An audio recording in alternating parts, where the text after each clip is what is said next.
Plaintiff Diane Williams was born in Oklahoma, but her dad was in the military, so she moved around a lot and eventually married a soldier herself. Diane claims last year she discovered that she and the defendant may be half-sisters, so she petitioned the court for a DNA test. Defendant Gwendolyn McMullen says she too was born in Oklahoma, and she also married a man in the military. Gwendolyn says she never knew of Diane until her daughter did an ancestry test, so she hopes the DNA test proves they are sisters. All right. Y'all wasting my time. Please, y'all sisters. You're talking about can we see if we sisters? Just alike. I'll let you, let's have a little fun on it. Plaintiff Diane Williams believes she and the defendant may be half-sisters, so she petitioned the court for a DNA test to find out the truth. Go ahead. Start with you. Well, my name is Diane, and I was born in Oklahoma. My dad was in the military, so we never stayed around relatives. I lived in Japan for 4 years and then France for 4 years. And then I got married in 1972 to a soldier, of course, because I wanted to marry somebody like my dad, and he had to promise me that he was going to stay in the military, make it a career. Really? Yes. Now, So what level did your dad come to? he was enlisted. Okay, but how high did he He was go? E6. I don't know what that is. Is that like a sergeant? A sergeant. A Okay, sergeant. there you go. What'd you say again? What'd you call it? E6. E6. Now I got to know everything so I can keep acting like I do. Linda the only one can tell me I don't. All right, so E6 is a sergeant. You didn't know that? No, I didn't know that. Go ahead, I'm a genius. Okay, so you wanted him to follow in your dad's footsteps. We didn't have a dad. Maybe he wanted to follow in his own dad's footsteps. Well, he really didn't. He was abandoned Okay, when he was 8 years old. So it's like my dad became his dad. good. And he stayed in the military, and we traveled a lot. And What level did he get to? E7. Okay, listen to that. He wanted to be just like him. I That's guess. something. So All right, I'm gonna tape this and give it to my son-in-law. He does pretty good without the Army, doesn't he? But he need to do what I do. Like, Oh, yeah, be a judge. she wanted her husband. My daughter wanted him to do what I do. She wanted him to get up here. All right. So, your dad's still alive? no, my dad died in 2015. Okay. He died. My husband died in 2015 Wow. as well. So it's like I became a widow and an orphan Oh. the same year. My God mom had bless died you. a year and a half previous to that.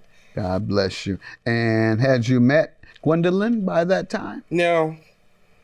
Give me some background on your life. So I was born in Oklahoma as well, little small town. We moved to Los Angeles when I was young because, that was the Golden State, land for opportunity. And then we moved to another smaller town where we grew up. So I went away to college and came back and got married to a Come on now. Marine. I told y'all was sisters. I was doing no more wasting my time. Go ahead. You married.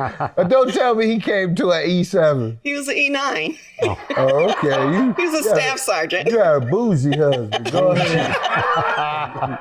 Go He was an ahead. E9. And we had 2 children, of course.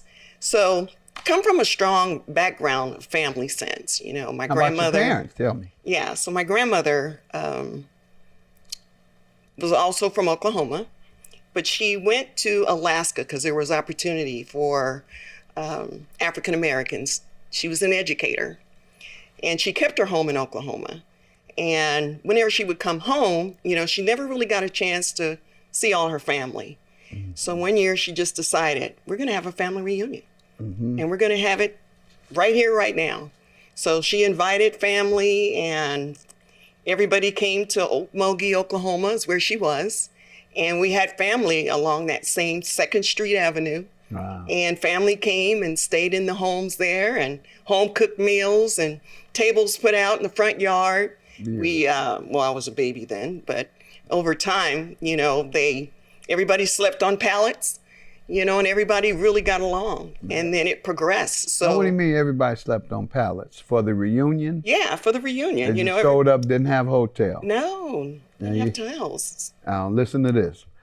My mother's best friend, who served as more or less a godmother to me, saw her every 3 months. She was the second woman I ever saw in my life, other than my mother. Saw my mother, saw her. My memory doesn't go back further than age 4. Okay. And I remember crawling under her table with her son getting yelled at by her. Other than my mother, that's the first thing I remember at all. Okay. So I saw her 3 months ever since. So that's how close she was to me. Okay. So I went to the funeral. Okay. And I'm asking folks from out of town, that I know, they were former children, even this and that, cousins. I said, yeah, man, where you staying? Just making conversation. This is at the viewing, like the funeral's the next day. So the viewing is 5 o'clock, where you staying? I don't know. I might be over there to such and such, or I might stay. I said, they come to town and don't know where to stay. I said, okay, I'm going to get y'all a hotel. So I got them hotels. And I asked my wife, Linda, I said, how people come to town and don't know? She said, that's a tradition from people in the South back in the day. Really? They just show up and figure somebody is going to put them up. Wow. I said, well, that's beautiful. And it's good that they still have that mentality and that sense of family and those values. Plaintiff Diane Williams believes she and the defendant may be half-sisters. So she petitioned the court for a DNA test to find out the truth. Does your family still do that? Well, it grew. So we outgrew the homes. So we've had 64 consecutive family reunions, kind of hosted kind of all over the United States. So, I mean, we How could many have people anywhere, typically attend? It varies on the city. Now, if we're going to Vegas, it grows. It could be anywhere from 200 to 300 people. There you go. Wow. So it just depends. And we've gone to Florida, we've gone to New Orleans, You're Las absolutely Vegas. right. When we had one in Youngstown, Ohio, we had 60. We had one in Vegas, we had 200. Exactly. You're right. Oh, that's great. Oh, did you meet her at one of the family reunions? No, didn't know her. Okay. All right. Well, let's get to how you all met. Okay, well, in October, I got an email from my niece or her daughter. October of this year. Of last year. Okay. And she said that she thought maybe we might be related because she was doing a family tree. Okay. And, I was born in Oklahoma too. So anyway, I didn't respond until November because I was transitioning. I was moving out of the home that I shared with my husband and moved to a smaller town. So I explained to my niece that please excuse me for taking so long answering her. So that was in November of last year. Okay. And I gave her my phone number and said, you call me anytime. I'm retired. I'm home most of the time. And so in December, Gwen called me and we set up a Zoom meeting.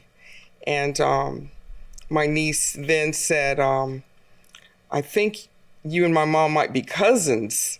Well, we exchanged pictures and we thought, well, we kind of resemble. Very much. And we have lots of coincidences. We're 6 months apart. My nephew's birthday is on my birthday. There's just so many. I have a granddaughter named Cameron with an I that's 15. She has a granddaughter named Cameron with a Y that is 15. Are you kidding me? So, we just kind of want to know. And why don't you tell me what caused you to reach out? You're the one who reached out. Well, it's interesting. She was going through a transition for moving, and I was going through a transition for moving as well. However, I was retiring, so I was late to respond as well. And then I told my daughter, because my daughter was building this family tree, so I kind of turned it over to her because it gets overwhelming, trying to put all these names and things together. And she was like, Mom, I need to talk to you. And first she said, I think this lady is a cousin. And as she started looking at the the DNA and all that, she started looking at it and she was like, looking at you guys, City Morgans, the number's high. So she was really, really delicate on breaking the news. She said, I think she's your half sibling. And I said, really? So when we did the Zoom call, she broke it gently to Diane, and Diane was like, stop the buildup. Just tell me, what is it? Just tell me. So she went on and told her, it looks like you guys could be half siblings. And we both were like, okay. So we continued sharing pictures and, wow, look at that. Look at this. Look at that. Plaintiff Diane Williams believes she and the defendant may be half-sisters. So she petitioned the court for a DNA test to find out the truth. You were raised with your dad And mom, presumed yes. dad, and you were raised with your presumed dad. Right. And your presumed mom. Right. So if you all are sisters, that mean one of the dads did something you were unaware of? Correct. Will we know which dad? My dad. How? Potentially. How will you know? It's a good question. Yeah, how, okay. How So will you you wanna know share whether it's Aunt her Lee? dad or your dad that had a different narrative? Well, our parents met at Langston University. Okay. That was the Connection. the connection. All right. Yeah. So only one went to Langston. All right. Good enough. You all want to be cousins or sisters? What y'all want to be? Love you, Sisters. sisters. Sisters? Well, I'm going to grant your wish. Have a good day. That's right. Congratulations.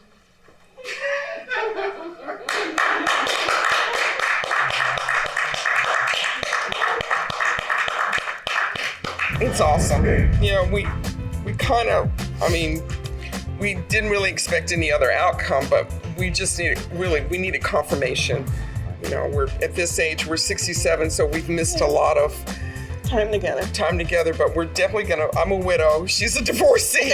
We're gonna make up for Lost time. memories and lost time. So, Yeah, and then the good thing too is I find out that she's Native American. I'm African American, so we're in the process of, I'm gonna declare my Native American citizenship. Oh, that's great. Congratulations.